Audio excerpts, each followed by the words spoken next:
Bonsoir à tous. Merci d'être venus à notre consultation communautaire concernant les contrôles de routine et le fichage. Mon nom est Kika Ojo et je suis l'animatrice pour ce soir. Vous rencontrerez quelques-uns de mes collègues et vous allez remarquer qu'un certain nombre de mes collègues autour de la salle, vous saurez qui sont les membres de mon équipe parce qu'ils ont ces badges. Et si vous avez des questions ou des commentaires à leur poser.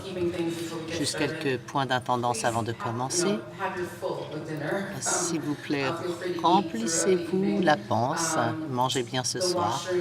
Les toilettes sont plus proches de l'entrée. Donc, si vous allez de ce côté-ci, vous allez remarquer qu'il y a des toilettes qui sont tous les deux du côté gauche. Je fais peut-être une erreur, mes excuses en ce cas.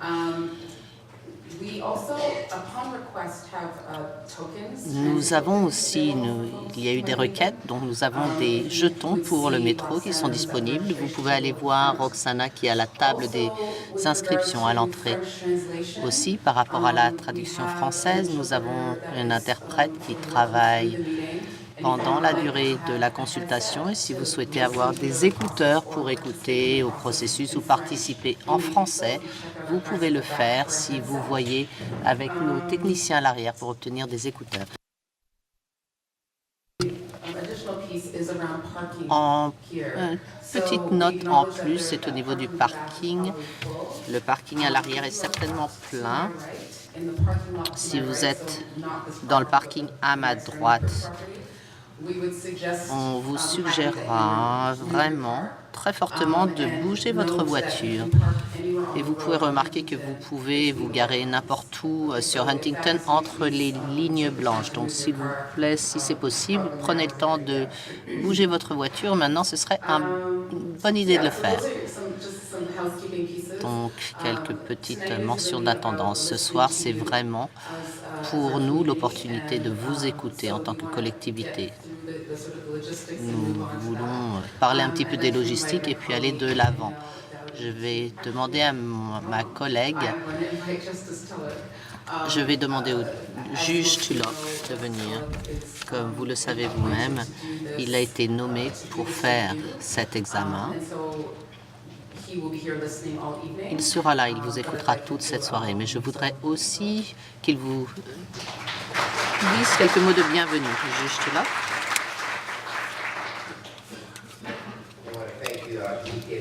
Je veux remercier Kika pour ses mots d'introduction. Mesdames et messieurs, je voudrais vous remercier d'être venus ce soir. Comme nous l'avons dit, nous sommes ici pour vous écouter. Et ce que nous souhaiterions vous dire, c'est que vous devez vous sentir entièrement libre de nous parler. Et ne sentez aucune anxiété ou trépidation parce que ce sont vos expériences qui vont nous informer et participer à ce rapport que nous allons écrire à un moment ou à un autre. Mon nom est Michael Tulloch, je siège à la Cour d'appel de l'Ontario et le gouvernement de l'Ontario m'a demandé de diriger cet examen concernant le règlement qu'on appelle le règlement 5816 qui a été introduit en Ontario en 2016. Donc, avant de poursuivre mes commentaires, je voudrais reconnaître le fait que nous sommes ici situés sur le territoire qui était auparavant habité par les peuples autochtones et les Premières Nations de ce territoire. Je recommence en reconnaissant que ces territoires étaient les territoires traditionnels des Anishinabek, merci, les Haudenosaunee, les Huron-Wendat et les Mississauga de New Credit. Le territoire était soumis au traité de la ceinture Wampun Dish with Wanscoon. C'était un accord entre les confédérations iroquoises et Ojibwe et les nations alliées afin de partager, de prendre soin de façon pacifique Pour les ressources des Grands Lacs, ce territoire fait aussi l'objet des traités du Haut-Canada. Je reconnais aussi les contributions et les apports des Métis, des Inuits et des autres peuples autochtones. Leurs contributions ont été importantes tant pour le façonnement et le renforcement de la communauté de la province et du pays dans son ensemble. Aujourd'hui, cet endroit de rencontre, Toronto, est toujours le foyer de nombreux peuples autochtones de toute l'île de la Tortue. Et nous sommes vraiment reconnaissants d'avoir l'opportunité de travailler dans ce territoire. En reconnaissant le fait que ce territoire est traditionnel, nous rendons hommage et nous respectons ainsi les premiers peuples de ce pays. C'est aussi l'admission de leur présence et de leur contribution, tant dans le passé qu'au présent, et que nous leur rendons hommage.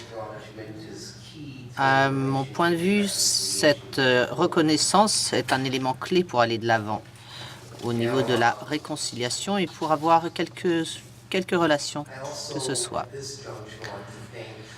Je voudrais aussi remercier les services Tropicana parce qu'ils nous reçoivent ce soir. Les services communautaires Tropicana sont importants pour moi parce qu'en tant que jeune étudiant, j'étais un des membres jeunes de la commission. Et j'ai pu voir le travail absolument incroyable de cette organisation. J'étais à la commission de cette organisation pendant à peu près 5 ans. Et c'est assez incroyable le travail que Tropicana peut faire dans cette collectivité. Donc, pour vous donner un petit aperçu, le 7 juin 2017, le gouvernement de l'Ontario m'a nommé afin que je dirige un examen indépendant exhaustif de ce règlement ontarien 5816. Et ce règlement définit de nouvelles règles par rapport au contrôle policier ou une pratique à laquelle on fait référence quelquefois en tant que fichage.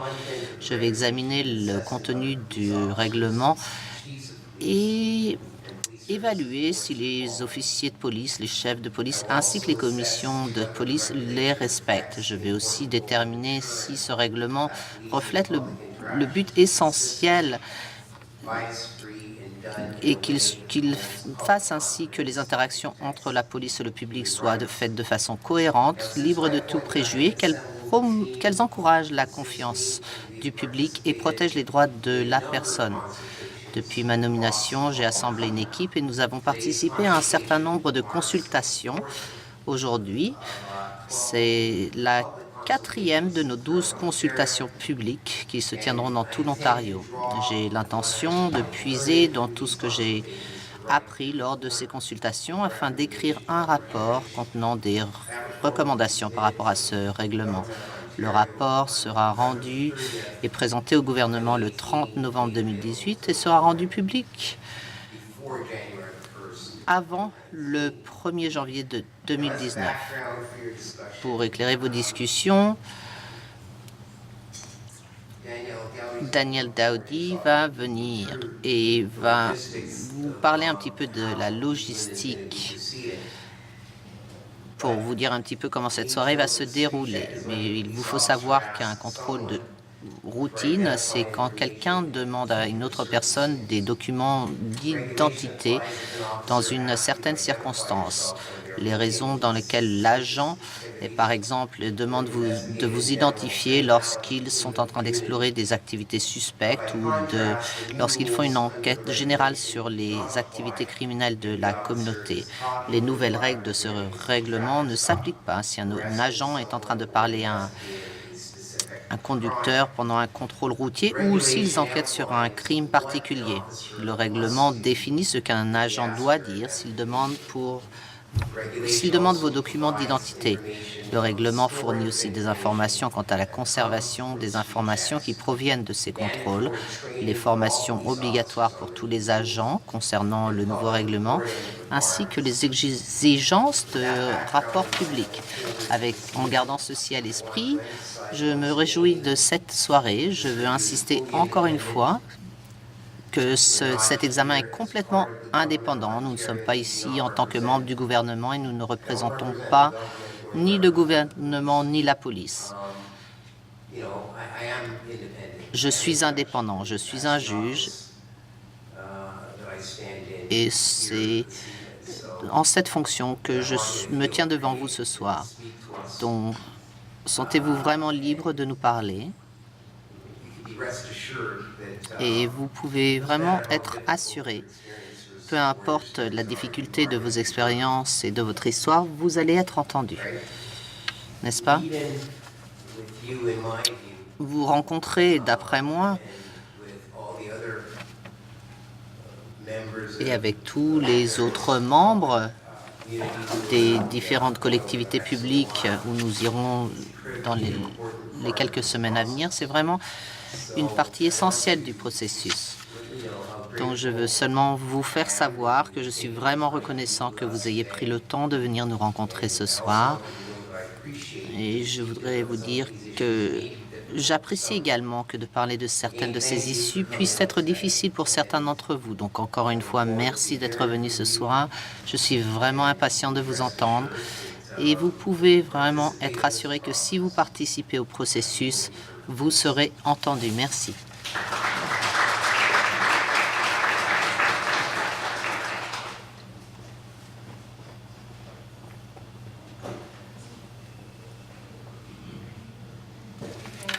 Bonsoir à tous. C'est un bon son, c'est un son plein avant de commencer.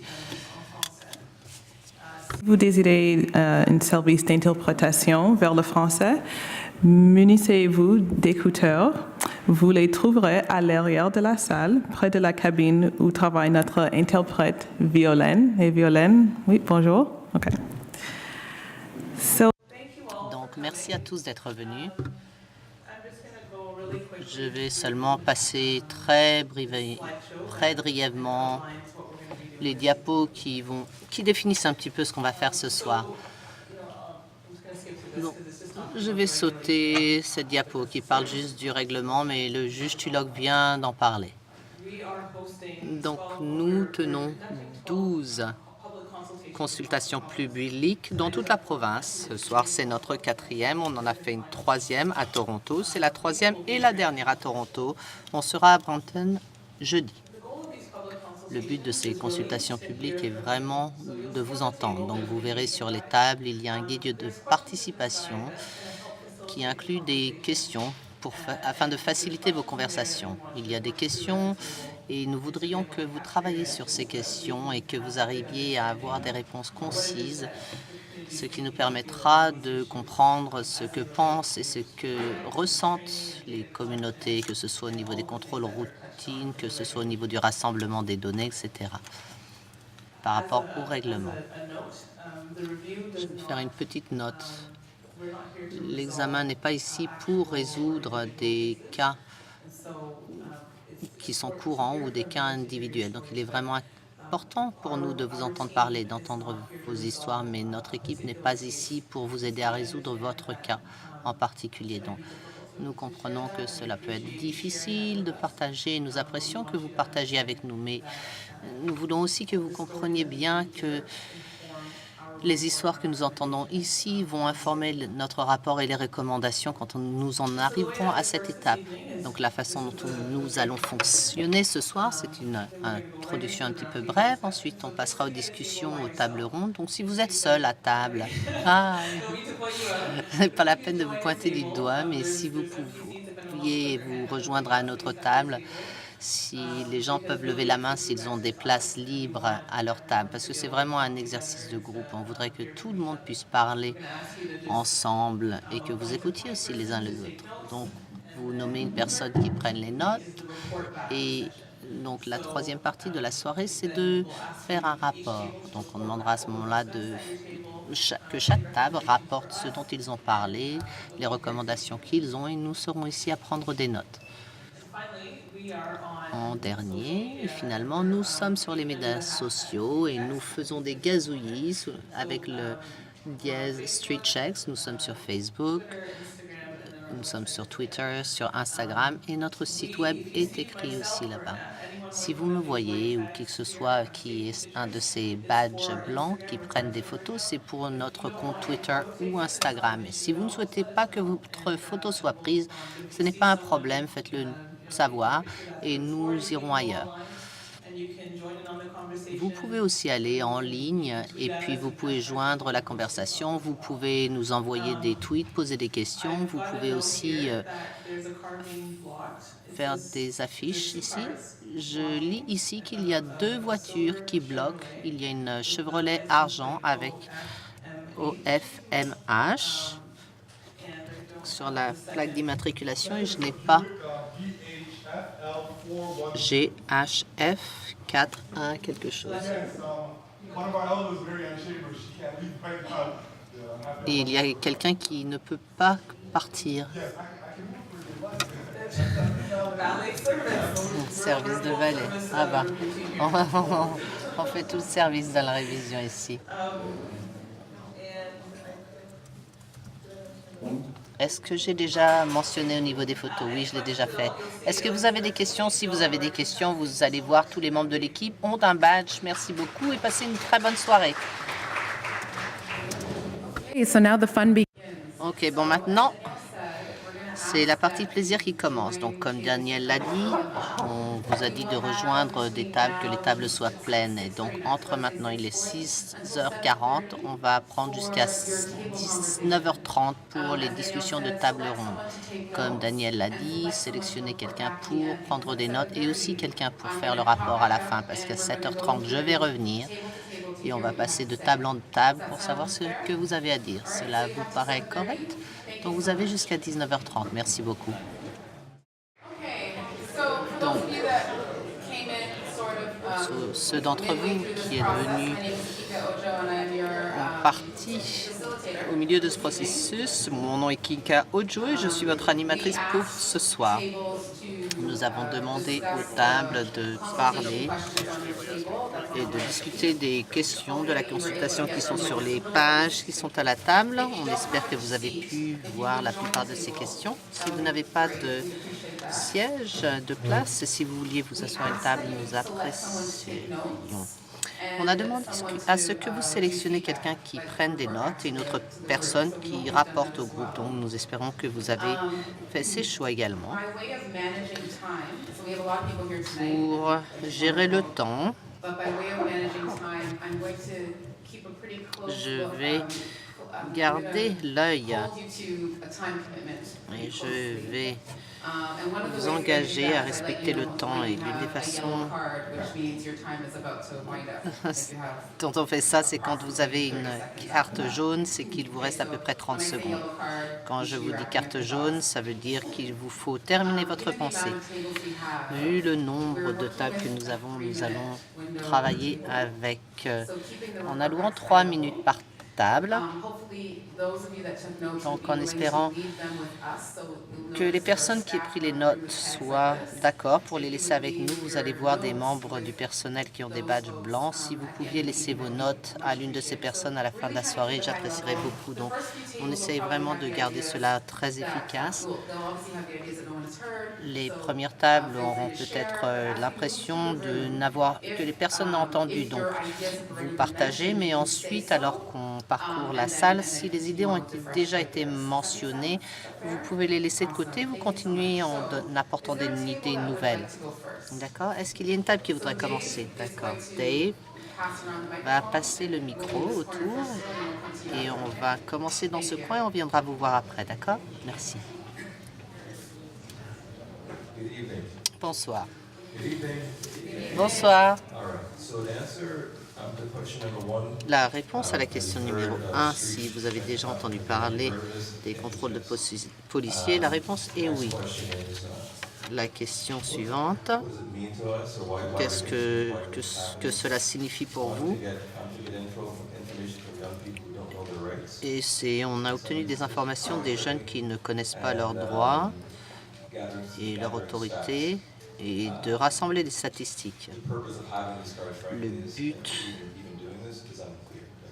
d'avoir ces cartes et de faire cela n'est pas clair. Est-ce que c'est vraiment nécessaire? Numéro 3.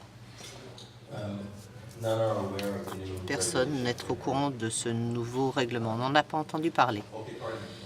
Excusez-moi, il y a une personne. 1,5.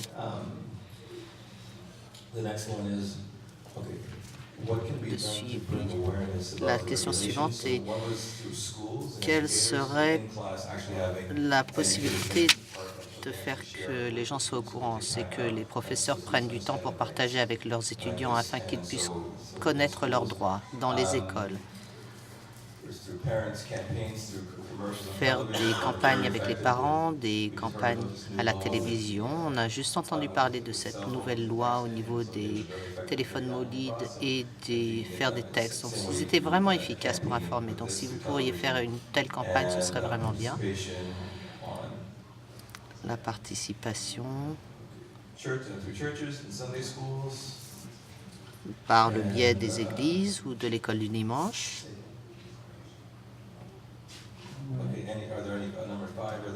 Numéro 5, est-ce que vous pensez que ce soit bénéfique pour la sécurité publique? Non, il n'y a aucun bénéfice à ficher les gens. D'être cohérent, non pas seulement quand il y a un problème, mais de développer des formations pour développer la confiance, de développer des formations, des outils des ressources pour les policiers. Un autre sentiment qui est parvenu, c'est que si les policiers vraiment s'impliquent et s'ils sont vraiment formés pour faire face à une infraction et pour appliquer la loi. Donc, dans ce cas-là, je ne vois pas pourquoi il y aurait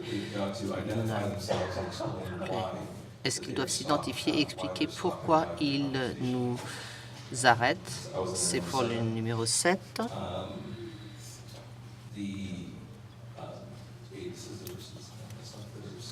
C'est pas pour le reçu, ça, si. Je pourrais pas voir. On avait certains d'entre nous, on a eu certaines instances où oui, nous avons été arrêtés, interpellés. Il n'y avait pas de reçu qui nous ait été remis après la communication. Numéro 9. La question du reçu, on n'en a jamais entendu parler. On nous appelle un reçu, mais ensuite on regarde cette autre déclaration. On dit que cette nouvelle règle ne s'applique pas si un officier, un agent parle à un conducteur ou s'il est en train d'exécuter un mandat ou s'il fait une enquête sur un crime en particulier. Donc, quand on lit la description, où est-ce que cela va?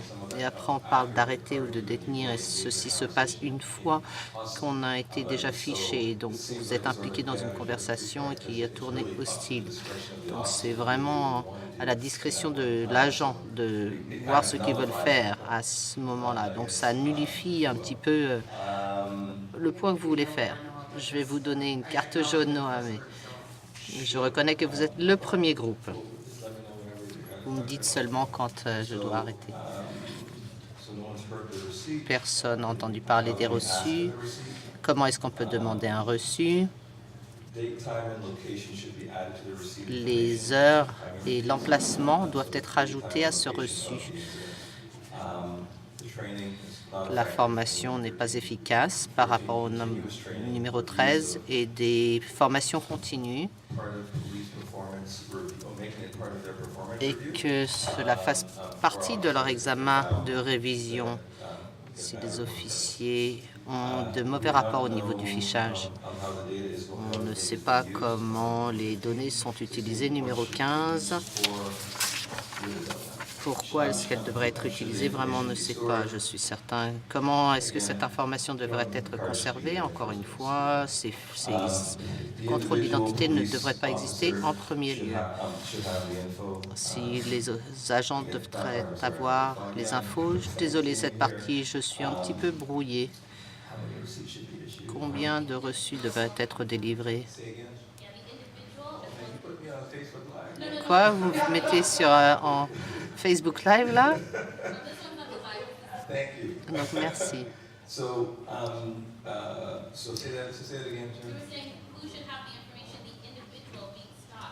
Qui devrait obtenir l'information de l'individu qui a été interpellé? Une question pour Monsieur le juge Tulloch. Si on est dans notre droit dans une situation et si quelqu'un est arrêté par un agent, est-ce qu'on a aussi le droit d'enregistrer cette interaction? Si par exemple on peut faire un Facebook Live parce que s'ils font leur travail, pas de problème, mais s'ils en ont pas une, oui, donc ils ont cette caméra sur leur corporel, mais qui peut être mise en route ou pas. Donc est-ce qu'on a le droit de filmer notre interaction avec un officier de police? Oui, merci.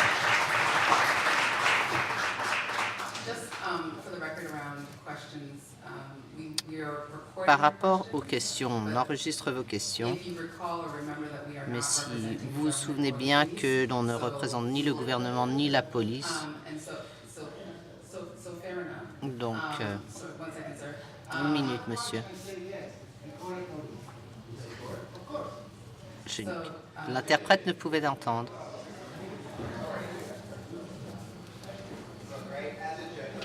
En tant que juge, je ne suis pas ici pour répondre aux questions, malheureusement. Mais vos questions sont bien enregistrées, sont bien prises, et le rapport les reflètera. Donc, merci. Je ne peux pas vous laisser répondre aux questions non plus, d'accord? Merci, juge Tulloch. Merci. Dave, si vous pouviez passer à cette table ensuite. Merci beaucoup. Merci. Est-ce que ça marche? Oui, monsieur. Donc, certaines des questions ont déjà été abordées. Il y a seulement quelques mots, je vais faire des ajouts. Les vérifications aléatoires. Le numéro 1, c'est oui. Le numéro 2, vérification aléatoire. Est-ce que ce sont des vérifications arbitraires qui demandent des informations qui ne sont pas applicables par rapport à la raison pour laquelle la personne a été arrêtée? Une personne doit être au courant de cela. Numéro 3. Oui, nous sommes au courant de ce nouveau règlement à notre table. La plupart d'entre nous ont été mis en courant grâce aux journaux de la collectivité ainsi qu'à des conversations dans la communauté. Numéro 4. Est-ce que les membres du public en connaissent assez au niveau de ce règlement? Nous ne pensons pas. Je pense qu'il est important que dans la collectivité, les écoles, les églises et que toutes les facettes des rassemblements communautaires soient une plateforme pour partager cette information.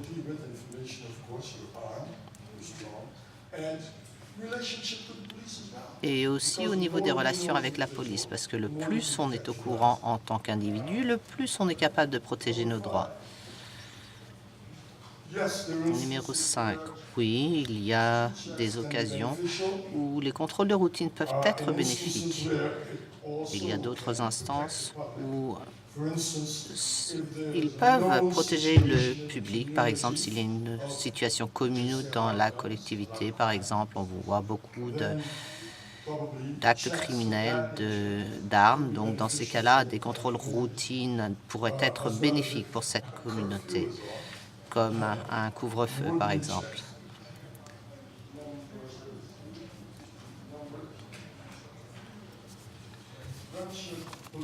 Quand est-ce que la police devrait s'arrêter et pour parler aux personnes et aux communautés?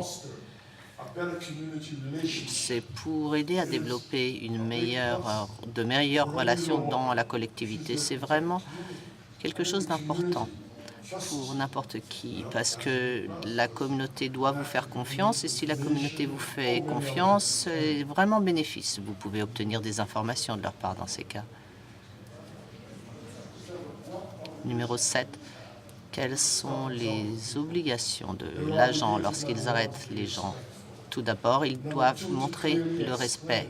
Ensuite, ils doivent expliquer de façon claire pourquoi la personne a été interpellée. Numéro 3.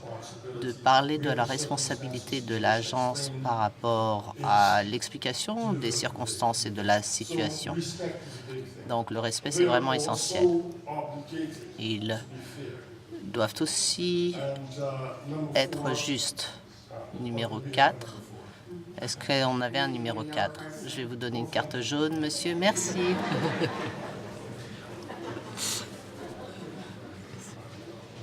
Oh, number 8. Numéro 8.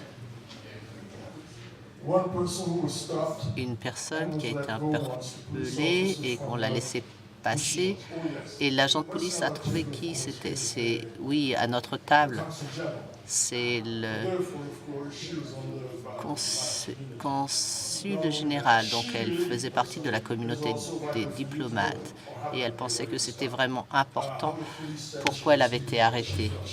Et la police a dit qu'elle faisait un excès de vitesse. Et elle ne le faisait pas. Donc peut-être que la raison pour l'arrêter n'était pas vraiment valide, n'est pas vraiment importante. Numéro 9, un reçu. Il est nécessaire qu'un reçu soit remis. Bien sûr, les circonstances dans lesquelles il ne serait peut-être pas facile de le faire. Merci beaucoup, monsieur. Merci.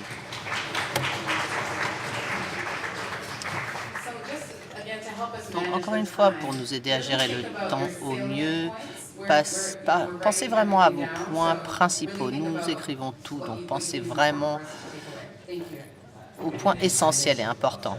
Mon nom est Ralph Chatour. Je vais juste mentionner quelque chose que d'autres ont mentionné auparavant.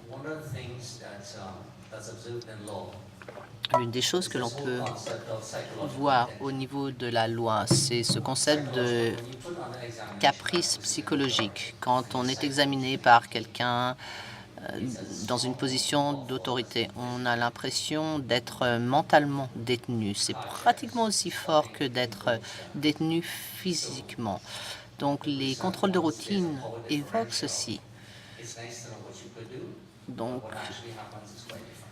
c'est bien que vous le faisiez, mais en fait, ce qui se passe en réel est vraiment différent. Ce qui s'est dit à notre table, c'est qu'il y a des risques dans notre communauté quand le policier peut mettre votre vie en danger et qu'on puisse vous dire que vous êtes un mouchard. Donc la police doit aussi être au courant que des conversations longues, des arrêts aléatoires peuvent mettre certaines personnes en danger. Je ne pense pas que personne soit en désaccord avec cela. L'autre chose dont on n'a pas beaucoup entendu parler, nous avions une femme. Mardi, c'est la journée internationale de la femme.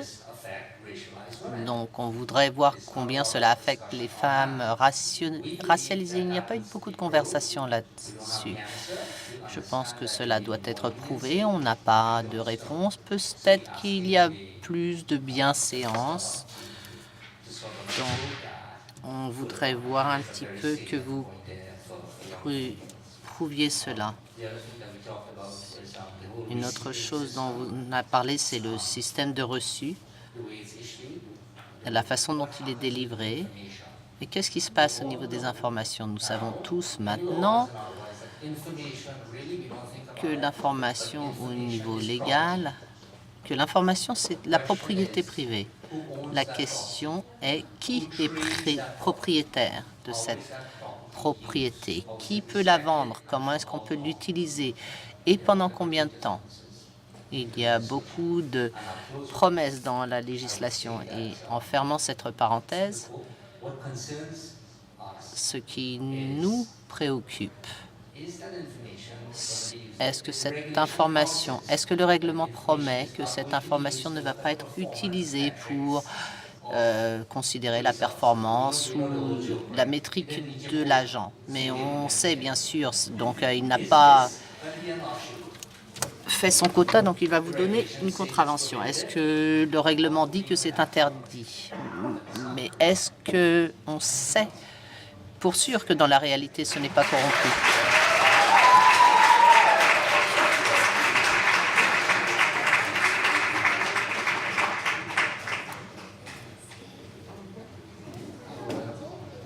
Bonjour à tous. J'ai vraiment aimé la déclaration de ce monsieur. Ma déclaration va être très brève. Imaginez le mot propriété. Si jamais on considère cette situation au niveau du fichage, c'est ce qu'on leur présente, c'est la présentation, c'est-à-dire c'est un document qui est délivré par le gouvernement. Si vous considérez votre pièce d'identité, vous verrez que c'est la propriété du gouvernement. Quiconque qui utilise quelque chose qui a la propriété de quelqu'un d'autre prend aussi la responsabilité de cette propriété. Donc quand ces gens font un contrôle, ils ne vous font pas un fichage, ils font un fichage de la propriété que vous avez et que vous présentez. Mais ce n'est pas votre carte d'identité, c'est la propriété du gouvernement qui a créé plein de lois pour suivre cette carte d'identité. Donc, quand un agent vous demande « montrez-moi votre papier », il a plein de raisons pour lesquelles il peut vous dire pourquoi il vous a arrêté. Vous pensez que le problème, c'est le fichage? Le problème, c'est le système que nous avons, où une personne artificielle est utilisée comme un conduit et qui peut vous permettre de vivre en fonction des lois. Pour avoir une loi, il faut une victime. J'ai vu, il y avait un agent. Je lui ai lu ce qu'était une semonce. Une semonce, c'est un procès. C'est l'agent qui vous dit « je vous poursuis en justice » quand il vous arrête. Mais combien de personnes vont au procès en disant « où est la partie blessée, où est le contrat ?» Je n'ai rien fait pour vous, je n'ai pas fait mal au panneau stop. On a tous des couteaux à la maison et si on tue quelqu'un dans notre famille, est-ce qu'on va tous être arrêtés parce qu'on a des couteaux? Ça vous fait rire, mais c'est là où on se dirige en tant que société. Ils peuvent faire comme ils veulent, mais c'est une pièce d'identité fictive que l'on présente. Est-ce que la table est satisfaite? Je ne suis pas certaine. Donc, merci. Monsieur, je vais vous donner 30 secondes. Je voulais dire quelque chose qui a été oublié. Quand on obtient une contravention de circulation, il y a une pénalité qui est attachée pour chaque type de violation. Ici, il n'y a pas de pénalité. Je pense que c'est un gros oubli parce qu'à moins que vous ayez parlé à un agent, tout est une blague. Donc je pense que pour chaque infraction, il devrait y avoir une pénalité qui concorde. Et le public devrait savoir au niveau de cette pénalité. On ne vous a pas dit quel était votre droit, donc c'est une pénalité pour $100. Ils n'ont pas fait une autre chose, donc ça c'est $500 d'amende. Donc c'est la seule façon dont vous arriverez à avoir l'agent à suivre cela de façon sérieuse. Pour le moment, nos vies ne comptent pas. On a des centaines de ces personnes. Et comment est-ce qu'on va les arrêter, n'est-ce pas? Il faut qu'on les fasse payer. Et c'est comme ça qu'ils vont arrêter. Seulement $100, par exemple. Merci.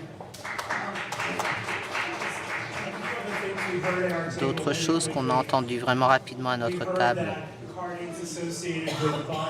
On a vu que le contrôle d'identité, c'est avec des préjugés. On a entendu dire que personne ne connaît le règlement. On a entendu parler d'agression. On a entendu qu'est-ce que c'est les stats. C'est vraiment très vague. On a entendu parler des expériences personnelles où cette personne quittait seulement le barbier, soi-disant, il faisait des activités suspectes. Ce jeune homme attendait seulement dans la voiture et ensuite il a été arrêté, sa voiture a été fouillée alors qu'il n'avait rien fait. Voilà ce que cela veut dire fichage pour ces personnes ici. Derrière vous, Dave. Salut à tous. Donc je vais respecter les 30 secondes. Non, vous avez 3 minutes. Oh, d'accord. Ils avaient 30 secondes qu'il leur restait, c'est tout. Donc ça va, vous avez le temps. Dieu merci.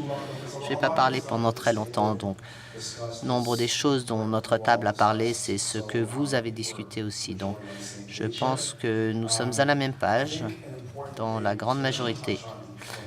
Quelque chose d'important pour notre table que nous avons abordé, c'est que comment nous sommes traités comme personnes de couleur. quel est le résultat final des fichages. Donc, qu'est-ce qui se passe avec toutes ces données? Je pense que ça a déjà été abordé, donc je ne pense pas devoir entrer dans les détails, mais la chose que je n'ai pas encore entendu mentionner, c'est que nous avons des histoires de personnes qui ont perdu leur travail ou à qui on a refusé le travail à cause de données qui étaient récupérées sur eux. Et ces personnes n'ont même pas le droit de savoir ce que sont ces données. Donc, si ceci pouvait être réparé, et ce serait vraiment au minimum, là, ce serait bénéfique. Il y a un aîné à votre droite qui a une petite perspective et elle a demandé si elle pouvait partager. Merci. Bonsoir, mon nom est Anne. J'ai vécu à Toronto pour la plupart de ma vie. Cette question de fichage m'a rendue curieuse. J'ai fait un peu de recherche sur l'Internet. Et dans les années 50, la décision avait été prise alors que les gens venaient des pays de l'Est, des pays communistes ou derrière le rideau de fer, comme on l'appelait à l'époque. On dirait que c'était l'Église catholique romaine et les services de police ont décidé de se mettre ensemble et d'écrire aux gens et d'écrire pour savoir si les gens appartenaient au parti communauté. C'était des gens qui venaient d'arriver et qui essayaient de faire votre vie. Et qu'est-ce que c'était ce status quo? C'était la police les vérifiait pour voir d'où ils venaient, quelles étaient leurs croyances, est-ce qu'ils étaient communistes et s'ils étaient communistes, comment est-ce que cela aurait affecté au niveau du logement, du travail. Est-ce que cela vous semble familier? Ça, c'est une histoire que nous avons déjà dans notre pays. Et il faudrait commencer à considérer d'où tout cela vient et faire quelque chose à ce sujet. Parce que pour le moment, tout le monde dit « Oh oui, mais c'est juste ce groupe de personnes qui sont venues et ces personnes qui sont racialisées. Il faut les observer, il faut les surveiller. » Devinez quoi? Mes grands-parents, mes parents, d'autres, ils ont traversé cela aussi. Il faut vraiment commencer à considérer sérieusement comment le système prend les décisions pour oppresser les gens. Peu importe d'où vous venez, qui vous êtes, le système le fera de son mieux pour nous séparer, pour nous opprimer. Merci.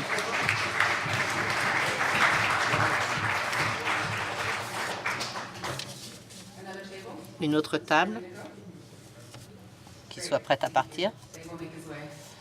OK.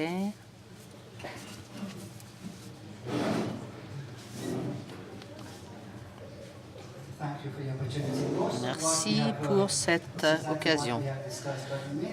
Pratiquement tout ce qu'on entend, c'est ce qu'on a entendu déjà. Donc on essaye de trouver des solutions, on essaye de voir comment résoudre le problème. Donc ce qu'on recommande, c'est d'essayer de restaurer la confiance dans les services de police pour la communauté noire. Une façon de faire ceci, et je pense que certains efforts sont faits, c'est que dans le système scolaire, on dirait que notre génération a déjà été victimisée, mais nos enfants ne sont pas obligés de l'être. Donc si on pouvait établir plus de relations avec les agents et les écoles, je sais que certaines écoles le font déjà, mais surtout dans le système scolaire public, dans le coin de Jane and Fitch, il faudrait avoir plus de présence policière pour établir des relations vraiment positives avec les enfants, entre les enfants et les agents. Peut-être que ce sera un petit peu difficile, je vois des hochements de tête, mais je pense qu'il faudrait essayer. L'autre chose dont je voulais parler, c'est dans cette communauté, que nous ayons des agents noirs et blancs qui travaillent ensemble, seulement pour essayer de restaurer la confiance un petit peu entre la communauté et les services de police. Merci.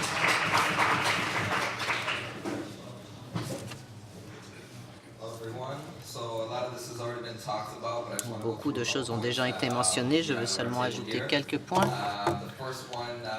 La première des choses, c'était de répondre à la question 2, qui, je crois, est...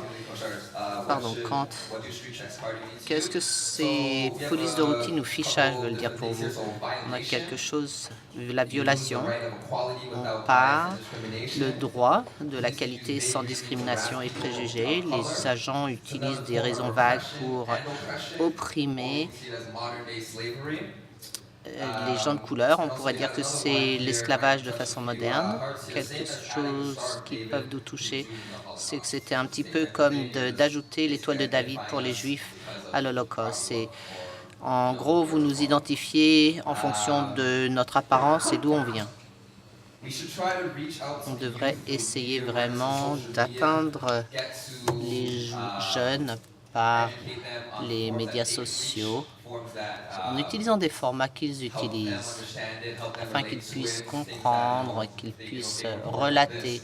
S'ils reçoivent un grand rapport comme cela, personne ne le lira. Donc d'avoir des visuels, de la musique, différentes idées de l'art, différentes choses pour pouvoir atteindre la communauté et les jeunes, parce que ce sont eux le futur et qui vont grandir avec cela, et ce serait bien qu'ils soient vraiment éduqués sur ce sujet. Les contrôles de routine n'ont aucun bénéfice. Ça créera un rebellement de la population ou des escalations. Donc, comme on l'a mentionné tout à l'heure, on peut être considéré comme un mouchard si quelqu'un nous voit parler avec un agent. Au niveau de l'implication de la communauté, il devrait aller à des barbecues, à des événements dans les écoles, tout ce genre de trucs, et se disait créez un dialogue ouvert, impliquez-vous avec la collectivité. Créez ce dialogue, dites salut, on est là pour vous aider, on est ici pour servir et protéger. Ils ne sont pas là pour interpréter la loi et l'appliquer. Donc ils ne devraient pas arrêter les personnes de façon aléatoire s'ils n'ont pas vraiment une raison sérieuse, comme une activité criminelle. D'être plus transparent et pas du tout abrasif. N'utilisez pas quelqu'un pour jouer un tour à quelqu'un et pour les faire admettre quelque chose. Dire salut, je fais cette enquête aujourd'hui. Pas tous les officiers pourraient faire du fichage. Il faudrait y avoir plus de formation pour les agents en avant. Il devrait avoir peut-être un test, ou quel mot j'ai utilisé tout à l'heure, d'avoir un test émotionnel ou éthique pour que pas toute personne a le privilège de faire ce contrôle de routine. Mais si vous avez passé ce test et que vous avez ce patch sur votre manche, dans ces cas-là, oui, vous pouvez faire cela et on sait que vous vous impliquez de façon correcte et que vous n'êtes pas là seulement pour les harceler. Merci.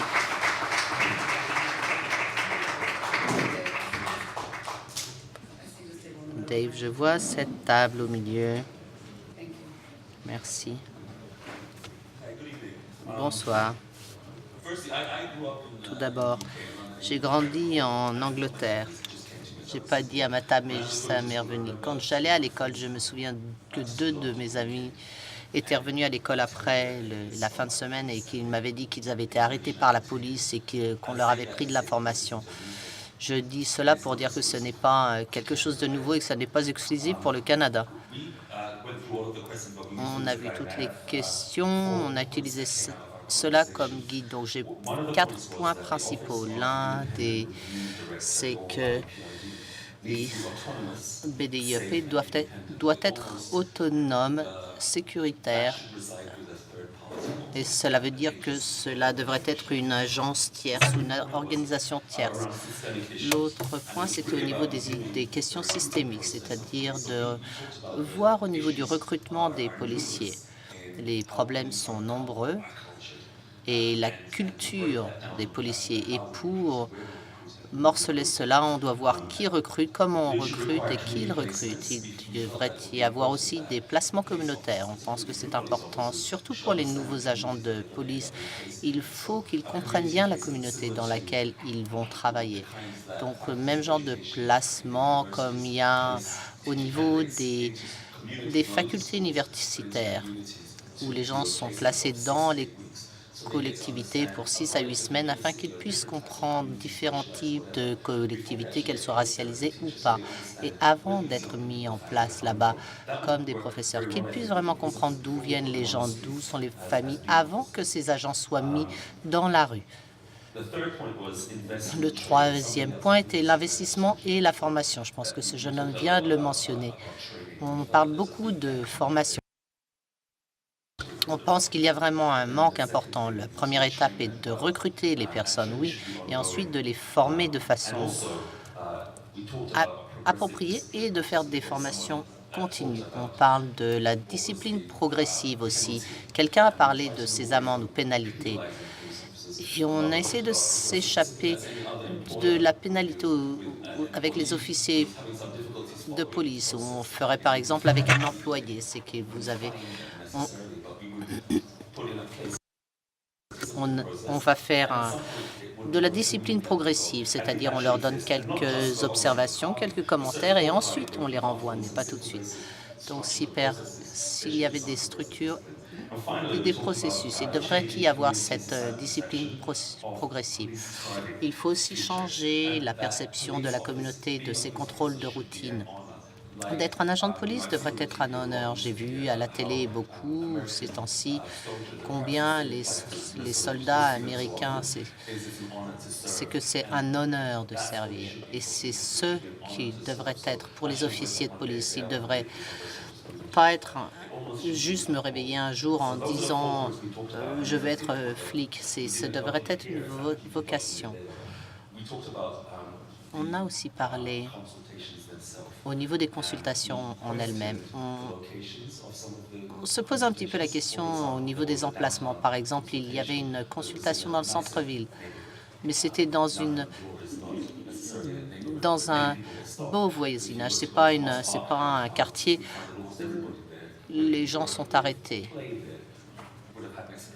Mais il y a d'autres régions dans la ville où qui que ce soit qui joue, vit ou travaille là-bas, que pratiquement tous auraient eu des expériences avec ce fichage. Et aussi, qui est représenté lors de ces rassemblements, par exemple. Encore une fois, le juge a parlé tout à l'heure au niveau des territoires autochtones. Mais il n'y a personne autochtone qui soit ici à la table. Donc, ce serait un petit peu bien d'être conscient d'être ici et que les voix dont nous parlons, qu'ils soient aussi inclus à ce dialogue. Merci. Donc, le temps pour votre table.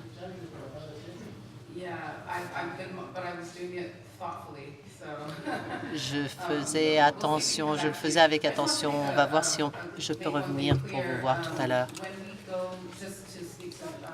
Quand on va parler, je voulais parler à mon frère, quand on fait nos consultations à Thunder Bay, etc., on a des réunions seulement pour les communautés autochtones, en plus de les attendre à n'importe quelle des consultations. Mais on fait vraiment un gros travail social et on a vraiment une personne qui travaille pour les consultations autochtones seulement. C'est pas pour vous répondre, seulement pour vous. Merci d'avoir soulevé le point, mais c'est pour que tout le monde le sache.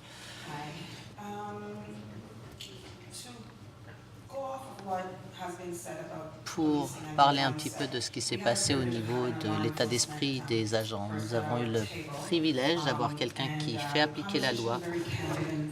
La conversation était vraiment candide et transparente. Et ce qui a été dit et reconnu, c'était l'état d'esprit de l'agent. Comment est-ce qu'on peut sous-peser l'état d'esprit de l'agent? Ils arrivent ici avec un filtre. Tout le monde a eu un style de vie avant de devenir un agent de police. Et ils ont eu bien sûr des expériences de vie. Et maintenant, ils sont dans une position d'autorité. Ils exécutent ce qu'on leur a appris, en plus de leurs préjugés qu'ils ont de par leur expérience. Donc, quel est l'état d'esprit d'un agent? Et cet état d'esprit n'est pas adressé. Le filtre doit être vraiment modifié et transformé.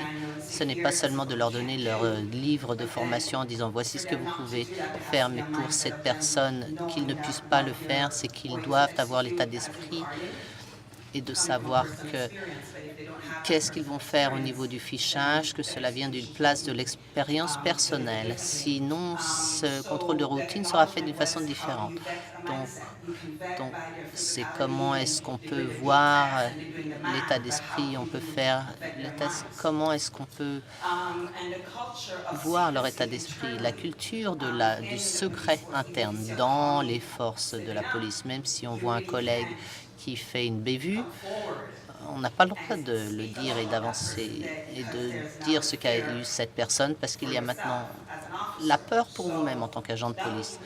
Donc ça, c'était vraiment rafraîchissant d'entendre cela parce qu'on le sent tous, mais de l'entendre de la bouche de la personne, c'est important. Du secret interne, on ne peut même pas aborder les collègues et de parler de leur mauvaise conduite.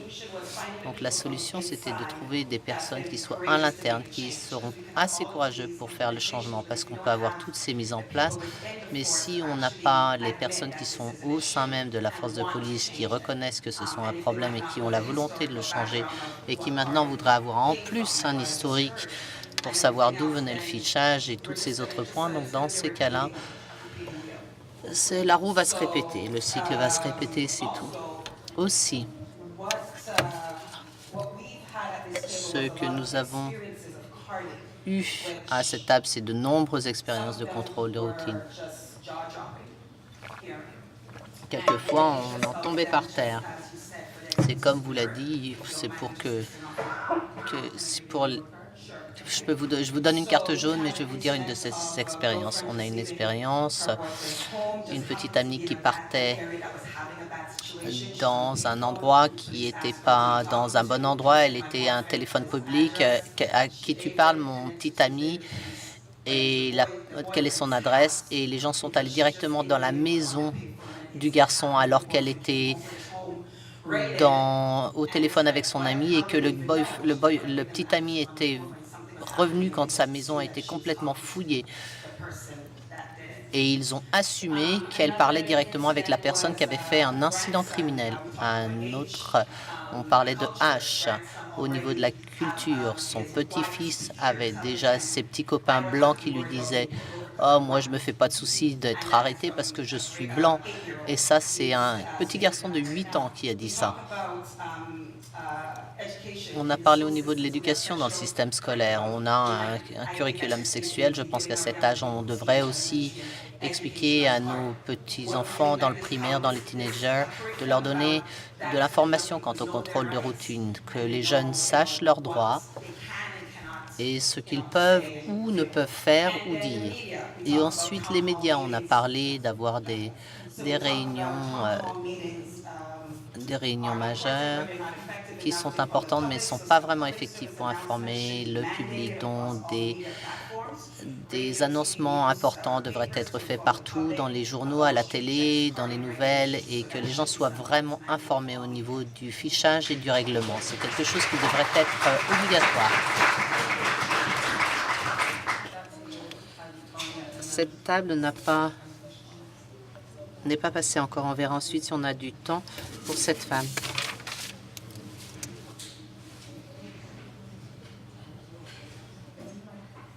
Donnez-lui le micro, merci. Donc nous, on a parlé un petit peu d'histoire de notre vie. On va les documenter aussi. Une des choses dont on a parlé, si on avait remarqué une modification au niveau du fichage depuis que le règlement est entré en vigueur, donc certaines des personnes à la table ont eu des expériences et qui sont toujours arrêtées pendant l'année qui s'est écoulée. Donc j'en resterai là. Je pense que tout le monde ici se rappelle des histoires, et si vous parcourez ce questionnaire avec ces questions, je pense que tout le monde à peu près répondra de la même façon. Je n'entends pas grand-chose de nouveau. Des tables, on entend parler de différentes expériences et de différentes interactions avec la police, etc. Mais l'une des choses que j'ai vraiment entendues, c'est contrôle de routine n'est pas quelque chose de nouveau. Ça n'a pas commencé hier. Cela fait des générations que cela se passe, des décennies. Ce que j'aimerais savoir, en finale, c'est quel est le jeu, quel est le but du jeu pour tout cela? Où est-ce qu'on s'en va avec tout ça? Est-ce que quelqu'un ici a dit que l'information est le pouvoir? Je suis un gars dans le technique, donc nous, on obtient de l'information et on obtient cette information parce qu'une fois qu'elle est dans les mains de quelqu'un d'autre, ça peut faire beaucoup de dommages à un individu. Donc, quand on rassemble votre information, vous êtes un ado, vous allez à l'école, vous ne faites rien, mais que votre information est rassemblée, que tout d'un coup quelque chose se passe et qu'on vous arrête et que vous êtes connu des services de police. Pourquoi? Pourquoi est-ce que vous êtes connu des services de police? Parce que vous étiez volontaire quelque part à la station, au poste de police de college, ou parce que vous étiez bénévole à l'hôpital, ou parce que vous étiez impliqué dans des histoires avec un gang. Donc, quel est le but final de rassembler toute cette information? C'est la question et j'aimerais bien une réponse. Je voudrais faire un commentaire final fondé sur ma recherche il y a 10 ans en tant qu'étudiant diplômé. On n'a pas parlé de cela à Matam, mais une des choses que je voudrais que vous considériez,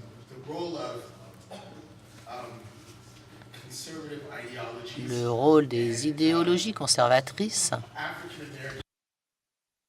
et des Africains américains sont dans les Amériques depuis des siècles et on se sort de siècles d'oppression. À Toronto, au Canada, la plupart des gens sont seulement au Canada depuis une quarantaine d'années. Pourtant, la police de Toronto a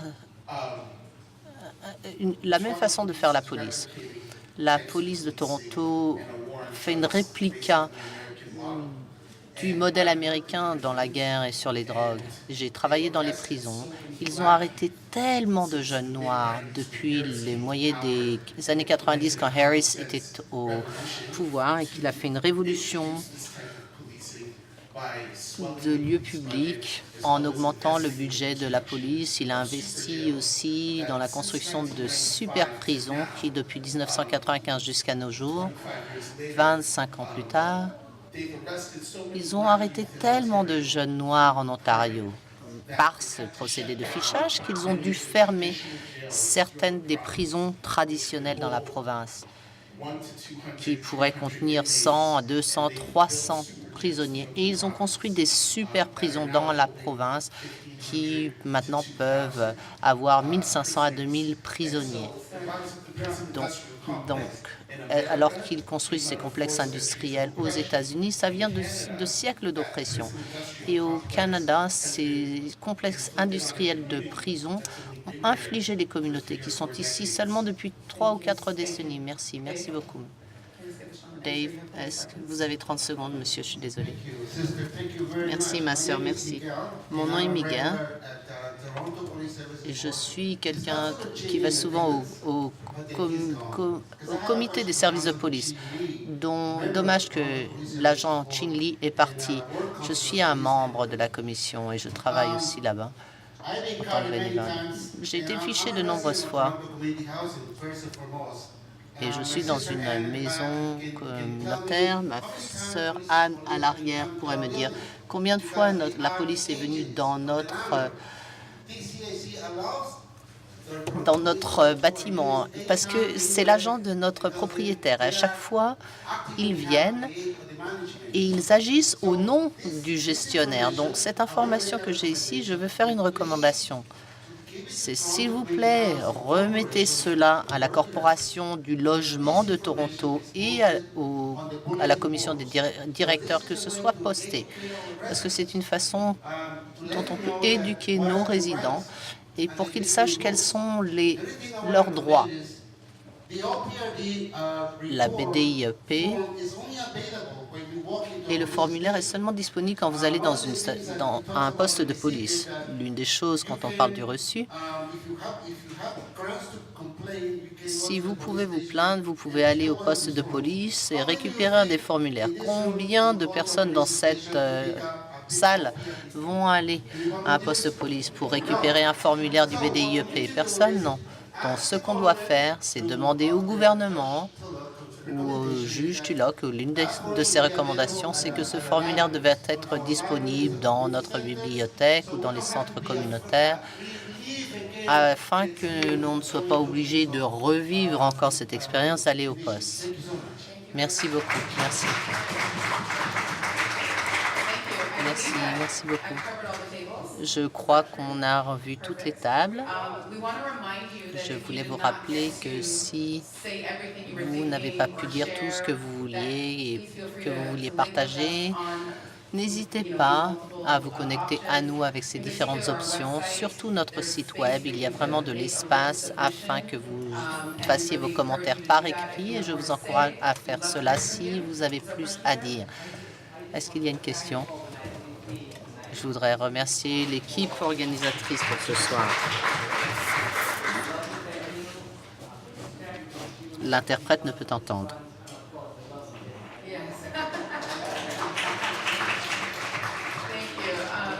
Merci, merci. Je pense que j'ai vu tout. On va continuer à faire ce processus de consultation. On sera jeudi à Brampton, comme a dit ma collègue tout à l'heure. Le 20 mars, nous retournons sur la route. Ensuite, on est à Hamilton, Durham, etc., etc. On va dans toute la province. Donc, allez voir sur le site web pour savoir où nous allons aller, partager l'information avec vos amis, vos collègues, votre famille. Et le dernier mot est pour le juge Tulloch. Je voulais juste insister encore et rappeler ce que Kika a dit. Merci à chacun d'entre vous d'être venu ce soir. J'ai écouté vraiment avec attention. J'ai pris des notes de tous les commentaires que j'ai entendus ici. Et merci à toutes les tables qui ont participé. Et je peux vous assurer encore une fois que on va penser et réfléchir à tous ces commentaires et qu'en finale, nombre de vos commentaires seront reflétés au niveau des recommandations. Donc encore merci beaucoup. Et si vous avez des amis ou des parents qui vivent à l'extérieur de cette région et qui vivent près d'un endroit où nous tiendrons une consultation, merci de leur demander de venir et de nous parler. Donc je veux encore vous rappeler que ce sont des consultations publiques, mais on a aussi de nombreuses autres consultations.